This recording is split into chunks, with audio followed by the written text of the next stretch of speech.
Саламатсыздарбы, бүгүнкү жума Супер ТВда Серепчик сайтынан алынган түшкү жаңылыктардын топтому менен тааныштырабыз.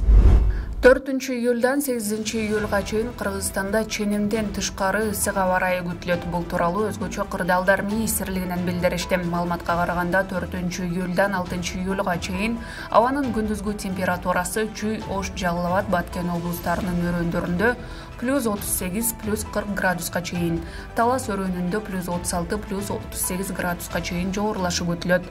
7-8 июлда Чүй, Ош, Жалал Абад, Баткен облустарынын өрөөндөрүндө +39, +41 градуска чейин, Талас өрөөнүндө +37, +39 градуска чейин жогорулашы күтүлүүдө.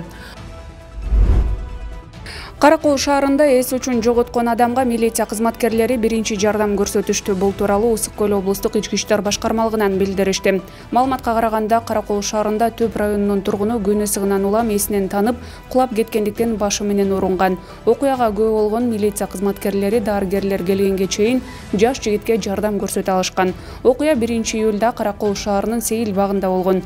Фонтандын жанынан өтүп бара жатып, 31 жаштагы жаран өзүн начар сезип, эсинен танып кулаган. Окуя болгон жерде Ысык Көл облусунун ички иштер башкармалыгынын туристтик милициясынын инспекторлору, милициянын лейтенанттары кызмат өтөп жатышкан. Алар жигиттин эс үчүн жоготуп жыгылганын байкашкан. Башы менен катуу урунгандан улам жигиттин мурдунан кан тынбай аккан. Анын жанына жакындаганда жигит эсин жоготконун байкашкан деп айтылат маалыматта.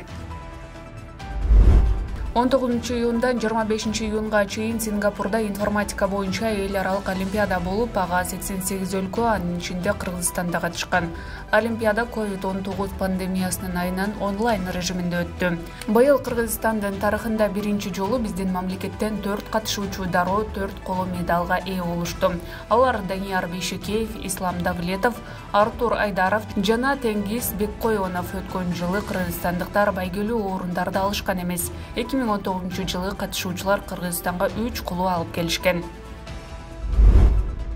Саламаттыкты сактоо жана социалдык өнүктүрүү министрлигинен бүгүн 2-июлга карата Бишкектеги ооруканалардагы 409 бош орун бар экендиги тууралуу маалымат беришти.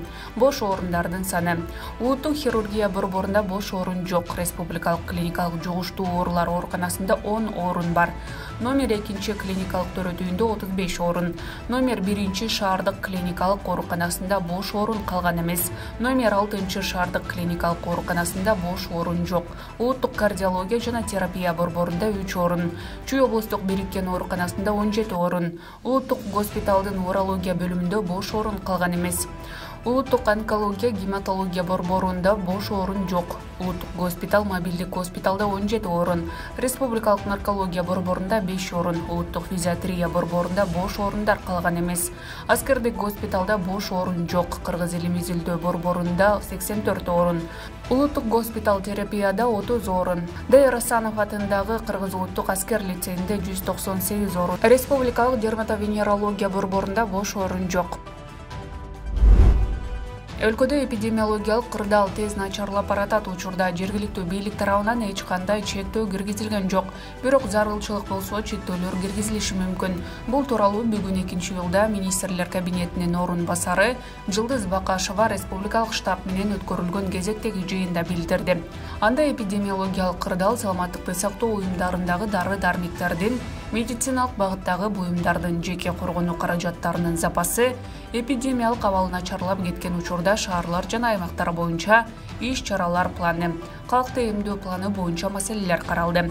Бакашева жакында өлкөгө 1 250 000 Синофарм вакцинасы келерин белгилеп, облустар арасында таратып берилерин кошумчалады. Республикада эпидемиологиялык кырдаал тез начарлап баратат. Учурда жергиликтүү бийлик тарабынан эч кандай чектөө киргизилген жок. Бирок зарылчылык болсо чектөөлөр киргизилиши мүмкүн. Жакын аралыкта 1 250 000 доза Кытай вакцинасы Кыргызстанга алынып келинет. Андыктан калкты эмдөө процессин мүмкүн болушунча тездетүү керек. Көбүрөөк адамдарды эмдөөдөн өткөрүү маанилүү. Бишкек шаарындагы вакцина борборлорунун күнү түнү иштешин камсыз кылуу зарыл. Мындан тышкары эмдөө пункттары супермаркеттерде жана дарыканаларда ачылат. Коронавирус инфекциясына каршы күрөшүү жалпы иш экендигин баса белгилегим келет. Ошондуктан бардык мамлекеттик органдардын жана жергиликтүү бийлик органдарынын координациясы, өз ара аракети жана жардамы керек деди ал. Кыргыз-казак мамлекеттик чек арасында абал туруктуу, бул тууралуу чек ара кызматынан билдиришти. Маалыматка караганда, мамлекеттик чек арадагы көзөмөл өткөрүү пункттары штаттык режимде иштеп жатат. Учурда мамлекеттик чек аранын Кыргыз-казак тилкесиндеги Ак Тилек автожол өткөрүү пунктунда унаалардын анча-мынча тыгыны байкалууда. Чек араны көзөмөлдөө өткөрүү пунктунан өтүү үчүн кезекте 119га жакын жүк ташуучу унаа турат. Жогоруда аталган өткөрүү пункттардагы жүк ташуучу унаалардын тыгыны жүк жүгүртүүнүн көбөйүшүнө байланыштуу циклдык мүнөзгө ээ жана негизинен дем алыш күндөрү, ошондой эле базарлар уюштурулган күндөрү байкалат деп айтылат маалыматта. УКМКнын чек ара кызматы чек ара көзөмөлүнөн өтүүдө жүк ташуучулар үчүн кыргыз тарапка эч кандай чектөө жок экендигин белгилейт. Жеңил унааларга жана жүргүнчүлөрдү ташууга чектөөсүз уруксат берилген. Жогорку кеңештин депутаты Жанар Акаев аскер прокуратурасына чакыртылды. Бул маалыматты Сирип медиа маалымат агенттигине эл өкүлүнүн жакындары тастыктады. Маалыматка караганда, ал суракка бүгүн 2-июлга саат 15:00 чакыртылган. Алдын ала айтылган маалыматтар боюнча ал Кумтөр иши боюнча сурак берет. Эске салсак, 14-апрелде депутат УКМКга Улуттук коопсуздук комитетинин мурдагы төрагасы президенттикке талапкер болгон Абдел Сегизбаевге карата козголгон кылмыш ишине байланыштуу сурак берип чыккан. Ушул жылдын 1-кварталында TikTok видео кызматы 13 жашка чейинки балдарга таандык болгон 7,3 миллион баракчаны өчүрдү. Бул тууралуу чет элдик басылмалар жазып чыгышты. Бул маалыматтар TikTok коомдоштукка шайкештик жөнүндө отчетунда камтылган. Өспүрүмдөр арасында популярдуу болгон кызмат 13 жашка чейинки балдарга аккаунттарды түзүүгө мүмкүнчүлүк бербейт.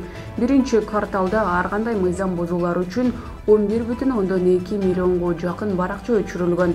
Бул видео кызматындагы бардык эсептердин 1%-на жетпейт. Ошондой эле ар кандай мыйзам бузуулардан улам дээрлик 62 миллион видео алынып салынды. Андан сырткары жакшы көрсөтүлбөгөн баракчалар дагы өчүрүлөт. Бирок алардын баарын жок кылуу убакытты талап кылат деп билдирген TikTok. Америкалык окумуштуулар 90 мүнөт ичинде адамда коронавирус инфекциясын аныктай турган бет кап ойлоп чыгышты. Бул тууралуу Med News жазып чыкты. Экспресс-анализдин натыйжалары колдонуучунун купуялыгын камсыздоо үчүн бет каптын ички бетинде гана көрсөтүлөт. Вирусту аныктай турган бет каптын ичине кичинекей сенсорлор жайгаштырылган. Ал башка вирустарды аныктоого да жөндөмдүү. Бул вирус аныктагычты бир гана бет каптарга эмес, кийимдерге дагы тагып алса болот. Мисалы, медицина кызматкерлери коопсуздук үчүн лабораториялык ак халаттарына жайгаштырып алса болот. Президенттик администрациянын жетекчисинин орун басары Адылбек Касымалиев мамлекет башчысынын мамлекеттик аппаратынын санын кыскартуу жөнүндө жарлыгы боюнча түшүндүрмө берди.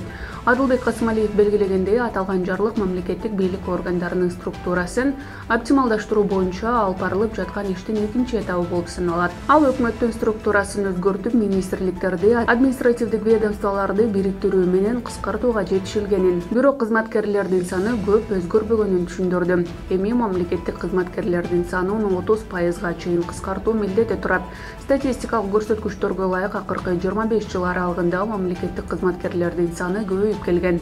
1995 жылы 26152 мамлекеттик кызматкер болсо, 2010 жылы алардын саны 30,743га жеткен. 2020 жылы 34,860га чейин көбөйгөн, дейт президенттин администрациясынын жетекчисинин орун басары. Ушуга байланыштуу мамлекеттик кызматкерлердин эмгек айлыгын көбөйтүүгө мүмкүнчүлүк болгон эмес. Себеби ал бюджеттен абдан көп каражатты талап кылат. Аталган жарлыкка ылайык үнөмдөлгөн каражат мамлекеттик жана муниципалдык кызматкерлердин эмгек акысын көбөйтүүгө жумшалат. Эгерде мамлекеттик кызматкерлер 30%га чейин 10-11 миңге чейин кыскартыла турган болсо, мамлекет 2 миллиард сомдон ашык акча каражатын үнөмдөйт. Бирок бул үнөмдөө келерки жылда гана ишке ашырылат.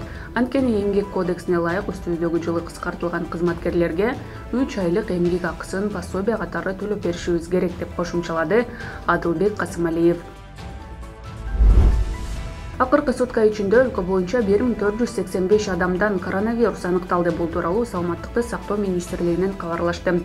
Аймактарга алып карасак, Бишкекте 923, Ошто 33, Чүй облусунда 165, Ош облусунда 109, Талас облусунда 22, Нарын облусунда 24, Ысык Көл облусунда 38, Жалал Абад облусунда 91, Баткен облусунда 80 кишиден илдет аныкталды. Ошентип өткөн жылдын март айынан бери коронавирус катталгандардын жалпы саны 127 880 адамга жетти. Соңку суткада 10 киши оорудан каза болду. Каза болгондордун 6-ы Бишкек шаарында, 2-ы Баткенде, Чүйдө жана Таласта бирден өлүм катталды. Өткөн жылдын март айынан бери өлкөдө аталган илдеттен көз жумгандардын саны 2019 адамды түздү. Саламаттыкты сактоо жана социалдык өнүктүрүү министрлиги эпидемиологиялык кырдаалдын курутушуна байланыштуу калкка онлайн кеңеш берүү үчүн жогорку квалификациялуу пульмонологдордун тобу түзүлгөндүгүн маалымдайт. Онлайн кеңеш алуу үчүн кыргызстандыктар күн сайын саат 9:00дон 18:00га чейин кайрылса болот. Маалыматты кененирээк Серепчекит KG сайтына кирип окуп таныша аласыздар. Сапат билим берүү мекемесинин башчысы Орхан Инандынын үй-бүлөсүнүн жактоочусу Талайгүл Тактакунова социалдык тармактагы баракчасына Инандыны издөөгө УКМКнын кызматкерлери катышпагандыгын жазып чыкты. Жактоочу УКМК издөө иштерине кош көңүл мамиле кылышты. Эгерде алар жакшы издесе, андагыны сөзсүз табышмак. Анткени алардын мүмкүнчүлүктөрү көбүрөөк деп билдирет. 1-июнга караган түнү Сапат билим берүү мекемесинин негиздөөчүлөрүнүн бири Орхан Инанды дайынсыз жоголгон. Ошол күндөн тарта Ички иштер министрлиги менен УКМК аны издеп жатат. 3-июнда Коопсуздук кеңешинин катчысы Марат Иманкулов кыргыз жараны Орхан Инандыга байланыштуу кырдаал боюнча ыкчам кеңешмеде өткөргөн. Азырынча бул иштерден майнап чыга элек. Ушул жана башка жаңылыктарды Серепчекит KG сайтына кирип окуп таныша аласыздар. Күнүңүздөр ийгиликтүү болсун.